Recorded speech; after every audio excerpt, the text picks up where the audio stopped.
Le parfum Terre de France, 100% des bénéfices au service de notre pays, présente...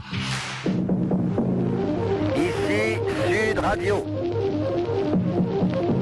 Les Français parlent au français. Les carottes sont cuites. Les carottes sont cuites. Sud Radio Berckhoff dans tous ses états. Et alors, quand des marins-pompiers sont allés travailler sur des eaux des égouts, et les eaux des égouts, on n'a pas tous envie d'y aller là. Qu'est-ce que c'est les égouts? C'est sale, on sait très bien ce que ça trimballe, les eaux usées. Simplement, c'est là où fleurit ce qu'on appelle les virus.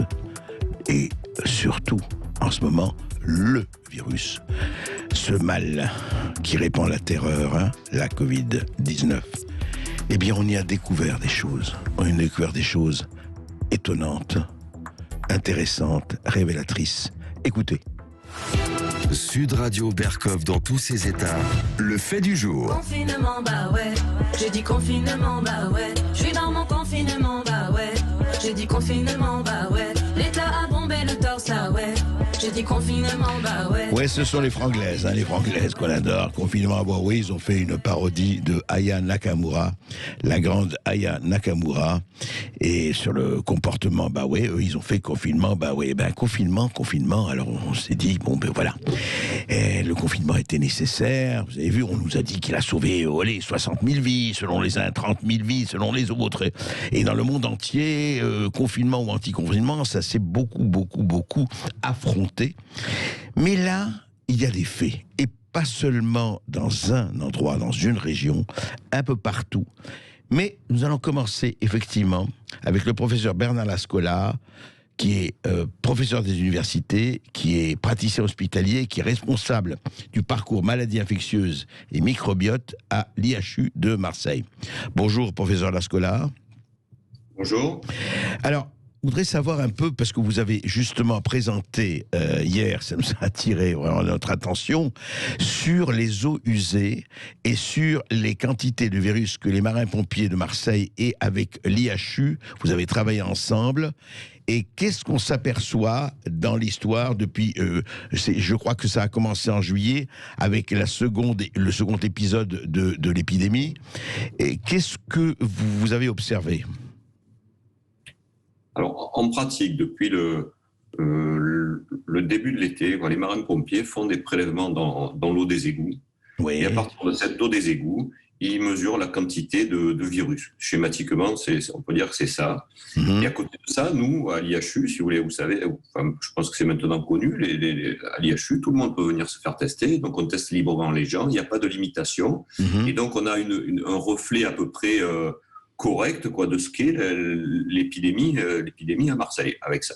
Et donc, quand on mesure la courbe de la quantité de virus dans les égouts et la quantité de virus pour nous en nombre de positifs, on voit que les courbes sont quasi superposées, sauf qu'il y a un petit décalage à un moment donné à la fin août. Mais sinon, c'est parfaitement superposé. Oui, c'est ça. Elles sont. Oui, d'ailleurs, j'ai devant moi.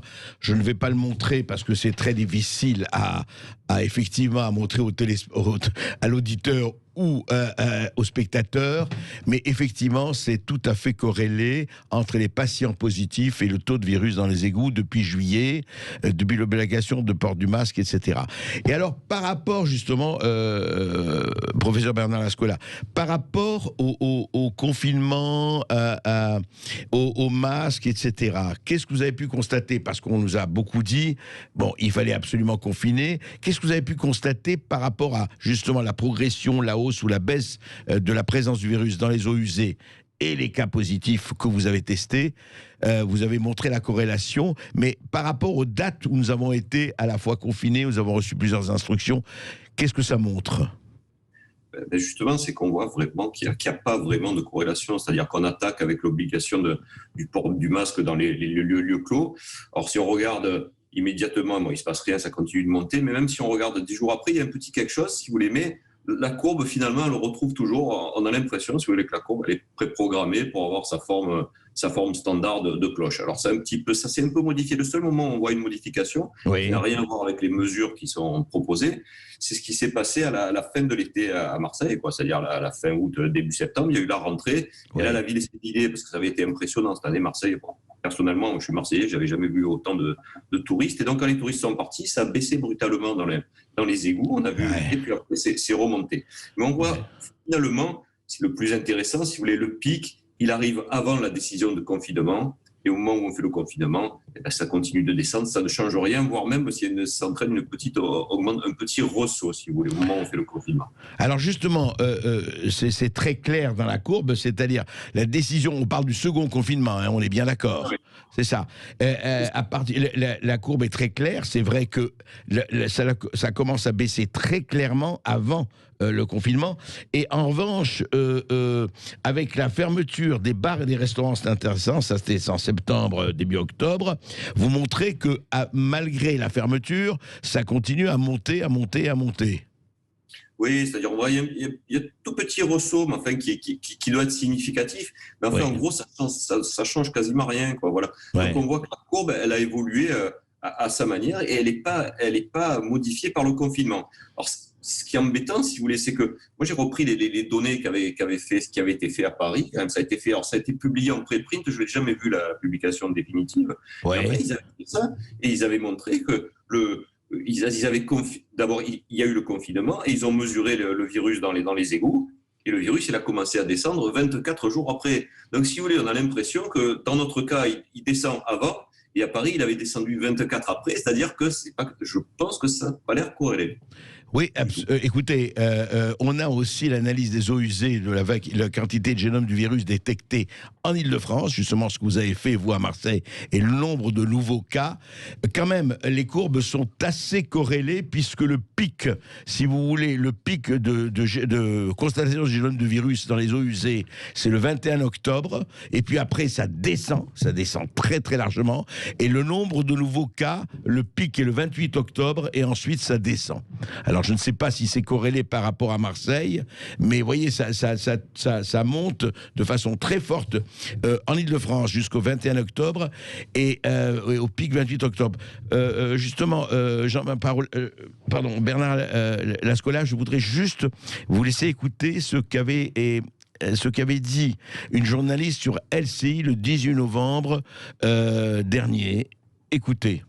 Mais regardez, reprenons le nombre de contaminations quotidiennes. Le pic a été atteint le 2 novembre, soit le 4e jour seulement du confinement. C'est beaucoup trop court pour que cette baisse soit directement liée au confinement. Cette hypothèse ne tient donc pas. Enfin, pour ajouter du mystère au mystère, si on s'en réfère à l'analyse des eaux usées, l'eau qui sort de nos toilettes et dans laquelle on détecte le virus très tôt, avant même l'apparition des symptômes, eh bien la baisse en Ile-de-France s'amorce dès le 17 octobre, premier jour du couvre-feu. Donc là encore, ça laisse penser que cette baisse, ce recul de l'épidémie était déjà amorcé avant l'entrée en vigueur du couvre-feu. Alors, professeur Parola, ça veut bien dire... Moi, c'est Lascola. Pardon, Lascola, excusez-moi. Ça veut bien dire que c'est absolument déconnecté. Enfin, il faut dissocier les actions confinement ou les actions fermeture de bars et de restaurants de la montée du virus. Oui, absolument. C'est pas corrélé. Ça l'était pas au premier confinement, on l'a bien vu à Paris. C'est-à-dire que le virus a commencé à baisser dans les égouts 24 jours après, alors que 24 jours, c'est trop long, quoi. Si c'était lié, ça aurait dû diminuer au bout d'une dizaine de jours. 24 jours, c'est trop long. Et là, on voit que ça a diminué avant. Alors là, c'est encore mieux. Donc, j'espère qu'on va en tenir compte pour si jamais il y a une nouvelle épidémie, parce que sinon, on n'en sortira jamais. Oui, c'est ça. C'est-à-dire qu'on a l'impression que jusqu'à présent, parce qu'on le dit, vous avez vu dans les dernières... On ne va pas parler politique, mais enfin, dans les dernières annonces du président de la République et autres, on dit, oui, écoutez, on verra, j'espère qu'il n'y aura pas de troisième confinement, mais ça dépend des Français. Et ça dépend de votre comportement, ça dépend si vous êtes discipliné ou pas. Et donc, en fait, ce qui est quand même... Qu'est-ce qu'il faudrait faire? Est-ce qu'il ne faudrait pas plutôt dire, écoutez, ce n'est pas fonction de cela, et ce n'est pas lié, parce que tout le monde, vous avez vu ce qui se passe avec les restaurateurs, avec énormément de professions, on en reçoit tous les jours, et comment faire comprendre aux princes qui nous gouvernent que la corrélation n'existe pas, et pourquoi un certain nombre... Pardon de vous poser la question, mais quand même, Bernard Lascola, comment ça se fait qu'un certain nombre de scientifiques, ou en tout cas de conseillers scientifiques, nient cela, disent non, absolument pas, il fallait faire comme ça, on ne pouvait pas faire autrement, il n'y avait pas d'alternative. Non, mais à la fin, si vous voulez, vous avez un monde de la vraie vie où on surveille les courbes, on regarde ce qui se passe, et puis vous avez une espèce de monde virtuel où on regarde les courbes, et après, en fonction de la pente de la courbe, on fait une prévision, comme si ça allait jamais s'arrêter. Mais un virus, quoi, ça marche pas comme ça, un virus, si vous voulez, on ne sait pas. Hein. C'est un truc passionnant, parce que honnêtement, le virus baisse, là, mais personne ne sait pourquoi. Et moi, en premier, alors, si je pouvais découvrir ça, je serais heureux, je jouerais peut-être le prix Nobel. Mais en pratique, personne ne sait pourquoi ça chute comme ça. C'est ce que je trouve terrible, c'est que le premier confinement, à la limite, on ne savait pas. Donc on ne savait pas, on a fait ça, c'était une mesure dans l'affolement général, pourquoi pas. Mais quand même, on aurait pu regarder les chiffres du premier confinement et dire, apparemment, il n'y a pas de lien, notamment dans les égouts. Et là, ce coup-ci, on est en train de refaire exactement la même chose. Donc, 2 fois, j'espère que ça suffira pour prendre conscience que ça ne marche pas. Voilà. Est-ce que la dernière chose, quoi, c'est que on sortira ça un peu plus tard, je pense, j'espère. Quoi. On a fait des prélèvements de surface avant le confinement pour savoir les endroits où il y avait le plus de virus. Voilà. Les endroits où il y a le plus de virus, c'est les endroits qui sont restés ouverts. Voilà, ceux qu'on a fermés, les restaurants, les magasins, il n'y en avait pas. Voilà. Mais ça, on verra ça plus tard. Ouais. Et donc, ce que vous dites, en tout cas, est-ce qu'il ne vaut pas mieux de dire, dans ces cas-là, ce que vous venez de dire et qui me paraît très sain? Écoutez, pour le moment, on ne sait pas, mais on sait qu'il n'y a pas cette corrélation et on ne va pas utiliser, justement, encore une fois et 10 fois, les mêmes armes qui ne tiennent pas. C'est ça le problème. Oui, mais si vous voulez, comme ce sera toujours les mêmes personnes, tant que c'est les mêmes personnes, ils diront pas on s'est trompé. Voilà, donc, si on change les personnes, peut-être on en aura d'autres qui auront notre avis, mais tant qu'on garde les mêmes, de toute façon, ils diront toujours la même chose. Sinon, ça veut dire qu'ils ont eu tort et qu'ils ont mis le pays en banqueroute. Donc, je ne crois pas qu'ils le diront. Oui, mais écoutez, en tout cas, merci beaucoup, merci pour vos éclaircissements, professeur Lascola, et je crois que nous allons continuer à surveiller les eaux usées, parce que c'est là où on apprend beaucoup de choses, et puis grâce aux IHU et aux chercheurs à Marseille, en Ile-de-France et ailleurs. Et d'ailleurs, on invite tous nos éditeurs à aller voir ces courbes, qui sont assez édifiantes, où vous voyez justement les pics du virus qui commencent à chuter, et la courbe qui commence à rechuter avant donc le confinement. Allez voir ça, vous pouvez le trouver dans le Parisien et évidemment sur le site de l'IHU. Vous pouvez tous nous appeler au 0826 300 300 justement pour réagir à cette information, cette a priori absence de corrélation sur les courbes en tout cas des eaux sales et des cas contacts et des cas Covid entre le confinement et la maladie.